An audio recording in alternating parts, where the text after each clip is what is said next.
అనకాపల్లి జిల్లాలో ఉన్నటువంటి పర్వాడ ఫార్మాసిటీలో ఠాగూర్ ల్యాబొరేటరీస్లో జరిగినటువంటి ప్రమాదం మీద సమగ్రమైన విచారణ చేయాలా. అలాగే మంత్రి ప్రకటించినటువంటి ఏదైతే ఈరోజు పత్రికల్లో చూసి మేము కూడా కార్మిక సంఘాలుగా చాలా ఆశ్చర్యానికి గురవలసినటువంటి పరిస్థితి. ఇప్పటికే రాష్ట్ర ముఖ్యమంత్రి చంద్రబాబు నాయుడు గారు ₹1 నష్టపరిహారం ఎసెన్షియా ఫార్మాలో కానీ సినర్జన్లో కానీ స్వయంగా రాష్ట్ర ముఖ్యమంత్రి ప్రకటించి ₹1 బాధిత కుటుంబాలకు అందజేశారు.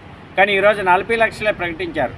ఏంటి ఈ మంత్రి గారు రాష్ట్ర ప్రభుత్వం ప్రకటించిందా, ఈ మంత్రి ప్రకటించాడా అర్థం కాలేనటువంటి పరిస్థితి. అందుకని రాష్ట్ర ముఖ్యమంత్రి స్వయంగా ఈ ఏదైతే బాధిత కుటుంబాలు ఉన్నారో వీళ్ళకి ₹1 నష్టపరిహారం చెల్లించాలో, ఏదైతే ఈ పరిశ్రమలో జరిగినటువంటి ప్రమాదం మీద సమగ్రమైన విచారణ చేయాలా.